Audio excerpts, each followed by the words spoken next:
Mumifamiljen var færren vid båt ut av en ått at hitje at en vita.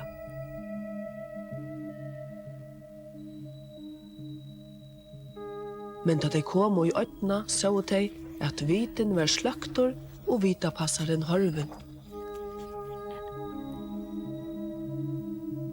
Hatta var sannlig en ortansein. Heldig du at han kan gjøres atter? Ja, men man vet ikke at de ikke just køner og jesun. Her. Hikk, her der fiskaren og drongren vi så i morgen. Han en løyen fiskemøv. Ta bygger helst også så øynene.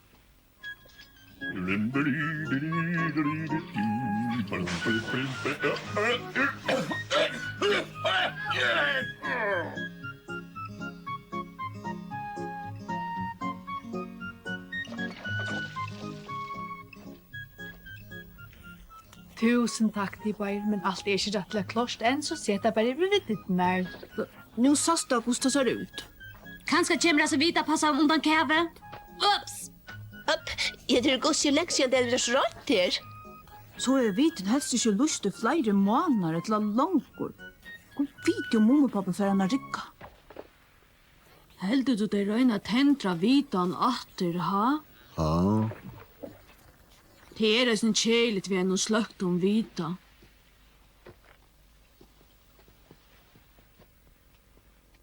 Brenn så!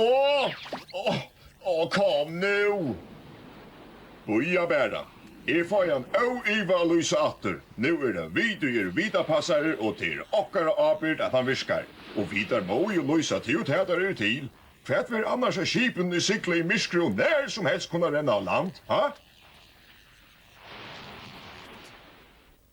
Jeg tror vi ikke annet til, om man ikke har lyst lunge, så ligger ivalist nekv skipsbrek fram ved landet kring øytene.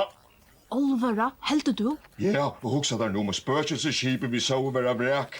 Vi omkun ljøse vitan i stronten her jo ekvelig vanda Mikkel. Hvor allar vui og ver man vita passaren, bare være færen fra vitan så er så skunta. Nei, jeg halter flere. Innevisen her lukla møye. Her er også rævligt hent, og så er det bare færen.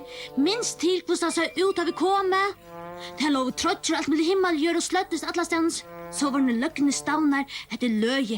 Jeg visste ikke ui at her er det spøtelser. Gossemannen var verre. Jeg halte gjerne vi ekkelig ensamadler. Jeg så en ischjeng som han er skrivet av vetjen oppi tårnen. Av haven er øye, managlaman silver klar, jeg har jo ikke seglet seg i samfull 4 år. Så må det ikke være sånn ekskipsverk korsene. Det er jo også i sjå. Det er det gossesbrønn ikke må jeg sige. De kunne eisen verken ikke borster ut i store haven og en myrska storm her av januarsnått. Og det er fantasilut la mui, men hesa myrsk og ildvæversnæten er kjente vita passaren opp i eldstaden og færsaren høytant hemon vi rommi og i. Så er han kanskje per etter mer romme? Han ble kanskje bare marmor og en sammatler og at enda rymtjen av at pansarna fytta jetto. Altså, etter mumrikur og gakvarlige stod ut og skarfruk og bætt opp låman. Det veit jeg vel, mummi. Her er ekkelig holdt av hettlene. Hendene, hva? Nei, jeg tror ikke hettlene er så hal. Hva? Kvart? Hikk, her ute mumrikur, akkur rørest. Hadde man vært en båter? Ja, men hadde jo et seglskip. Nei, ikke et ratteleskip. Hva mener du vi? Jeg halte jeg hadde samme spøkelseskipet vi så i natt. Ja, du er vel et ratt. Men det er løye at det kommer atter så leies. Kanska. Etla kjemur det bare attan og okkon.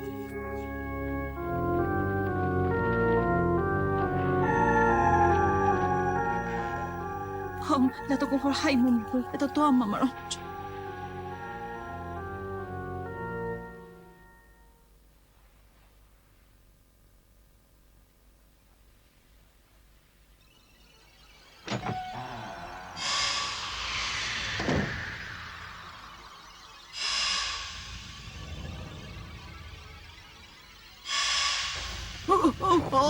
Hva feilar?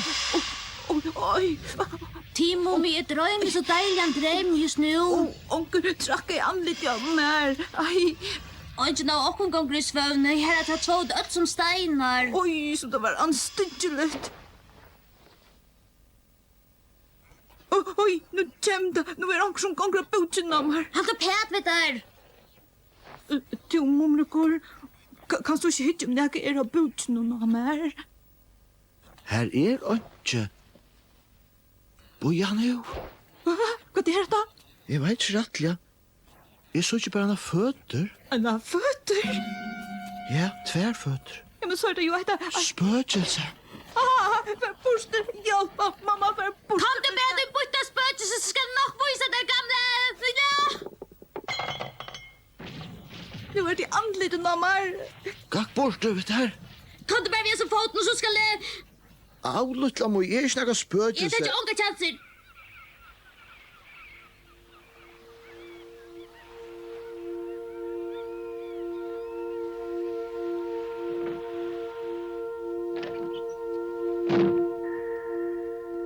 Først du har flått?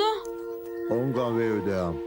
Kan jeg så ikke slippe Ira helsepasset fremmande som flott inn I vita, kan ni ikke? Jo, gjør som du vilt. Ok, så ferie nu, bye.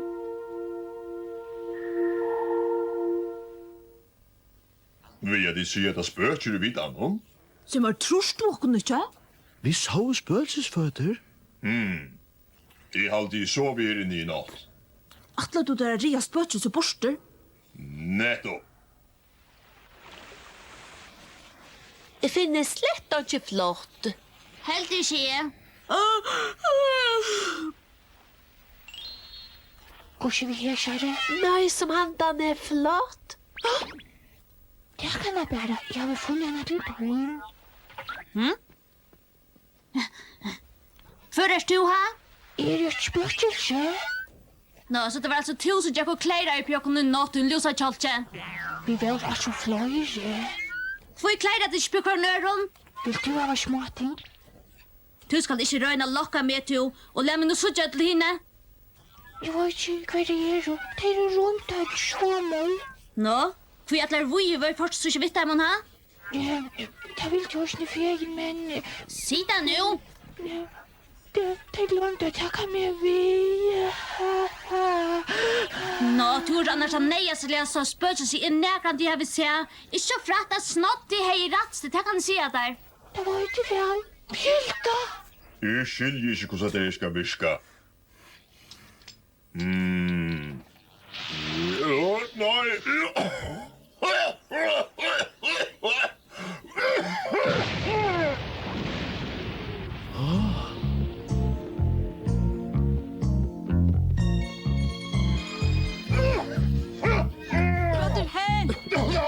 Kom og skum deg opp! Lett en pinne inn I oppe, det røyker ut!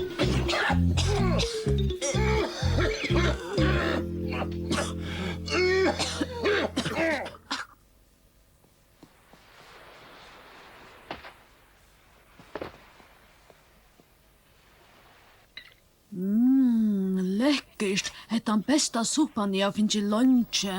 Vil du ha Moira? Ja takk, det vil jeg feien. Kan jeg få oppskriftene, så kan jeg gjøre fiskemannen hessa gode suppene? Oitra som fiskemæveren ikke? Det vet jeg ikke. Er det selv Norran ifra? Jeg får heimann ifra for 3 måneder søyan I halvdige. Er jeg vet et som eiter Mumidalren? Ja, men det er jo her vidbygva. Ja, vi har sånne godt om Mumidalen. Sundet heppene bygve her. Nå, men så kom jeg et øyligt over, og så kom fiskemæren og bjerga I mer. Så har vi bjort av honom.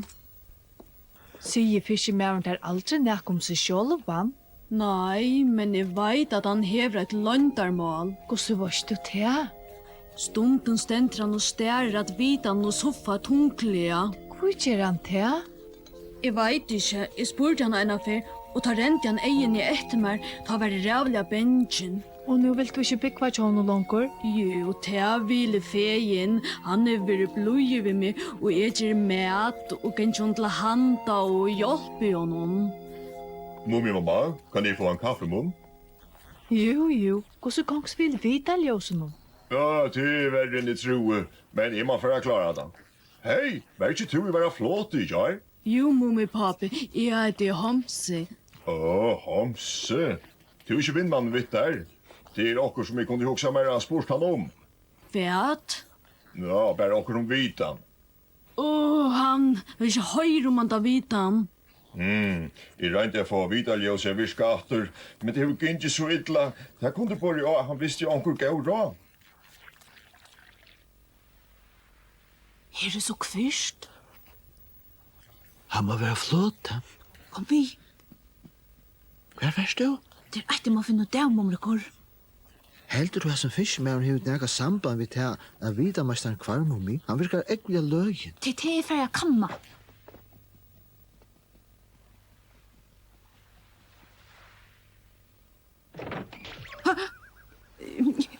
Gå ikke, jeg heter Momentrøttel, og jeg heter Momrekor.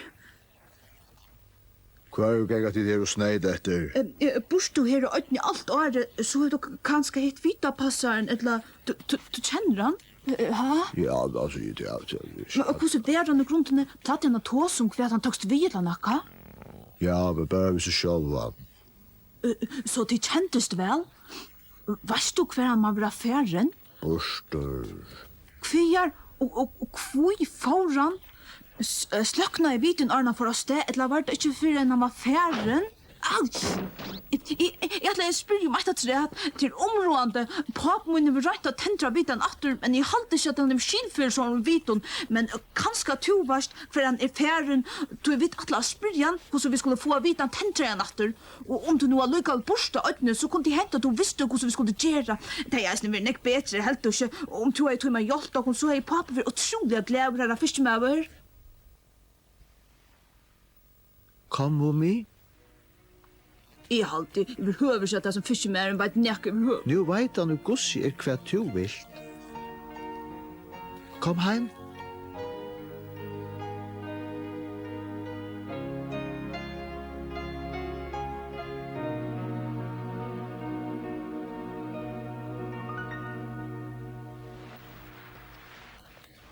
Hikk.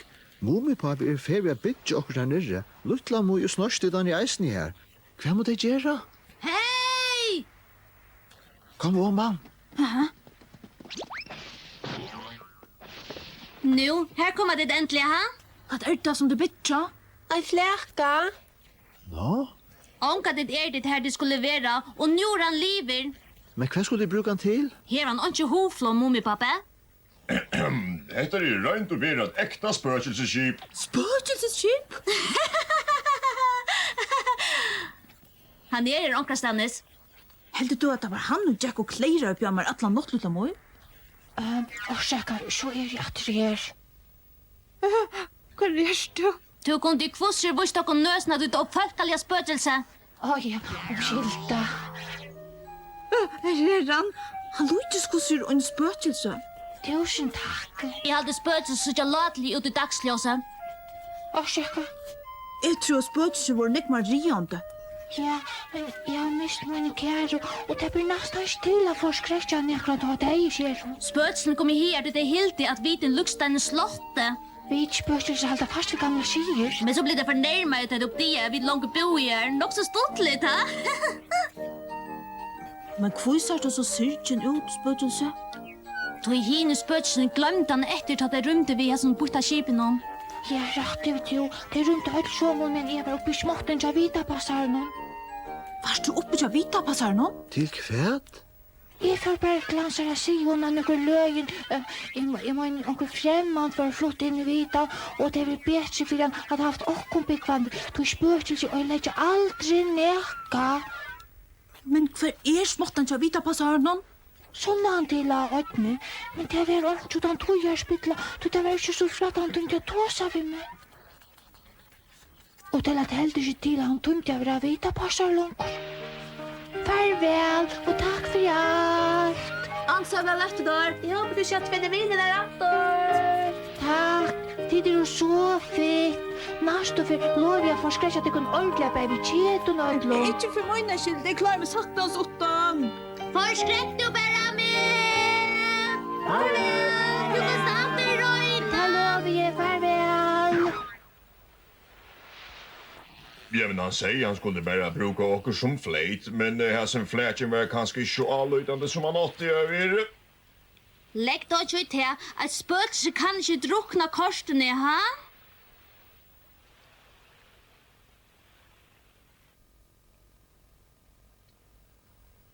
Mamma? Ja, hva nu, Mumi? Pappa er atterfærende fiska. Ja, men det er nekka skøyft ut hui. Jeg halte bare at han fiskar alle togene heller enn å røyne gira vitan atter. Okkur skal han hava til stuttløyga, og her er tratt for han alltid omkran størsten.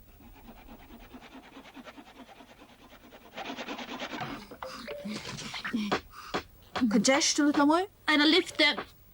En lyfte? Yes. Og tar Leo for jeg eisne bytja mer et hus. Et hus? Ja, et hus til min sjals.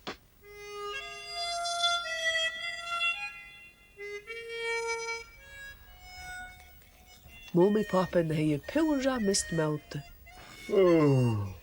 Han fikk ikke vite ljøs av rikka, og det hei pura satt ikke møte fra honom. Det hei ikke vært godt om han nå nøytest å fære av øtene, utan at han var sær vitan lysa i til spegels blekka heve, hisar klar og nært til stjøttene glappa av himmelen. Yay!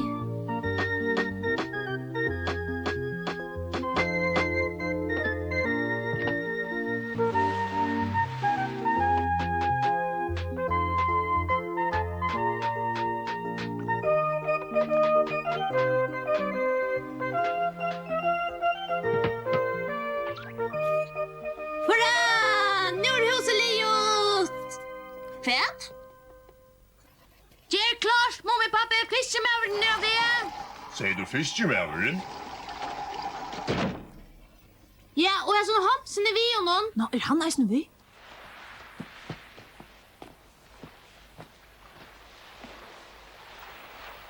Nu engrar du ikke, ha? Nei, hetta nøyest ivalest.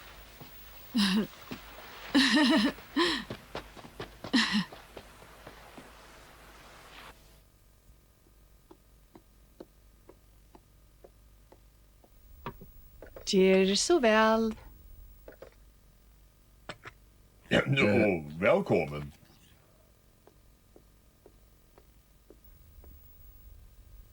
Hæ?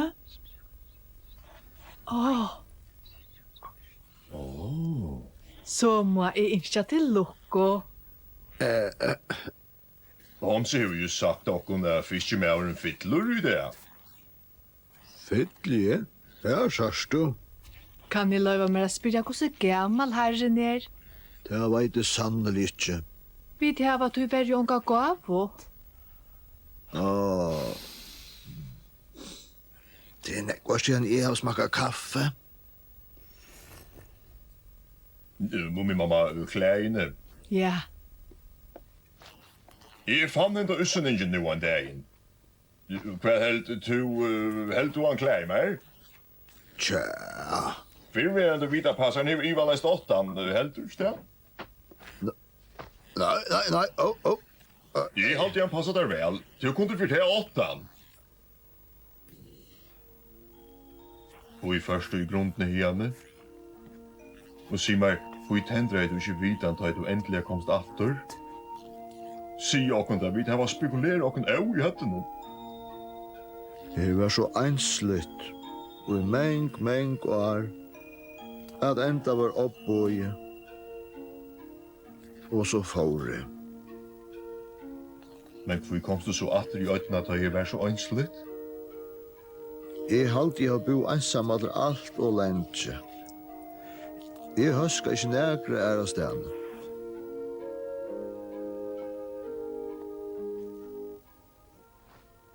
Att det må vara kleine tja vita passar någon. Hur först inte ut dig? Fiskemauer er om å falla til her og øtne. Jeg vant jeg vil verande. Ja, men Homse... Jeg kunde vel hugsa meg å se til jeg som videre passer av klæven.